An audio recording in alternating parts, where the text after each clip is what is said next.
Hello बच्चों, मेरे class में आप सभी का हार्दिक स्वागत है।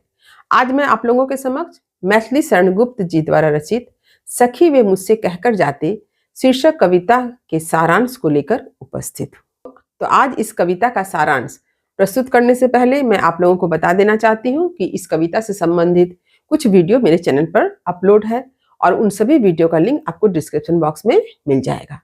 कविता को अच्छी तरह से समझने के लिए इन सारे वीडियो को खूब अच्छी तरह से देखें। इसके साथ ही साथ प्रश्न उत्तर चर्चा वाला वीडियो भी जरूर देखें। तो चलिए आरंभ करती हूँ इस कविता का सारांश।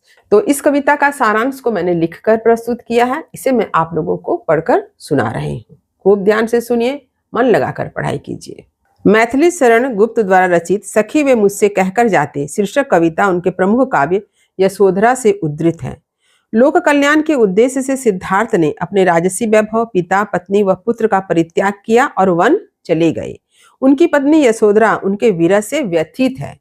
वह अपनी हृदयगत भावनाओं को अपनी सखी से कहती है। यशोधरा अपने पति सिद्धार्थ के इस प्रकार से छोड़कर चले जाने से काफी दुखी है, परंतु उसके पति का चुपचाप चोरी चोरी उससे कुछ कहे बिना चले जाने से वह और भी अत्यंत दुखी है।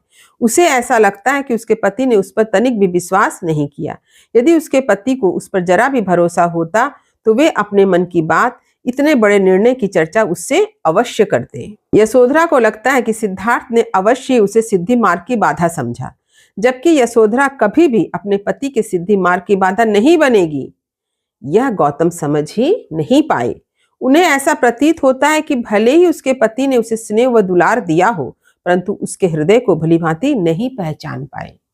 यशोधरा तो सदैव अपने पति सिद्धार्थ के हृदय की भावनाओं का सम्मान करती थी, उनके इच्छा के अनुरूप ही कार्य करती थी, फिर भी न जाने क्यों वे यशोधरा को पूर्णतः समझ नहीं पाए।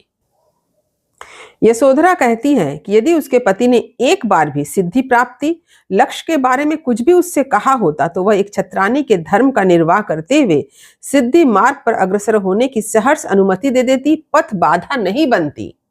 अब वह अपने सौभाग्य को कोसती है कि अब वह किस बात के लिए गर्व करे, क्योंकि जिसने कभी उसे स्नेह प्यार से अपनाया था उसी ने आज उसका परित्याग कर दिया है।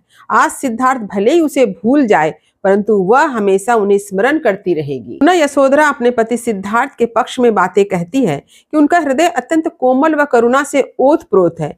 यदि सिद्धि मार्ग पर अग्रसर होने से पूर्व उन्हें मेरी आंखों के आंसू दिख जाते तो वे सिद्धि मार्ग पर, लोक कल्याण के मार्ग पर अग्रसर नहीं हो पाते। यही कारण है कि उन्होंने इस संबंध में कुछ भी नहीं बतलाया।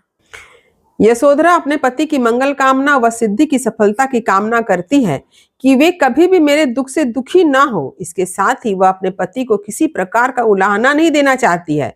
उसे यह विश्वास है कि एक दिन वे सिद्धि प्राप्त कर अवश्य उसके पास आएंगे, तब उसके व्यथित प्राण उसके दर्शन अवश्य करेंगे। तो यह है इस कविता का सारांश।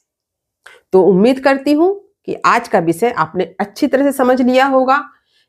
पूरी बात को अपनी कॉपी में जरूर लिख लें। वीडियो को लाइक करें, सभी पढ़ने वाले विद्यार्थियों में शेयर करना ना भूलें, और जो बच्चे मेरे चैनल पर नए हैं वे चैनल को सब्सक्राइब जरूर कर लें ताकि हर नए वीडियो का नोटिफिकेशन उन्हें समय समय पर मिल सके। तब तक पढ़ते रहिए, जीवन में आगे बढ़ते रहिए। मेरी शुभकामनाएं आप सभी बच्चों के साथ है। धन्यवाद।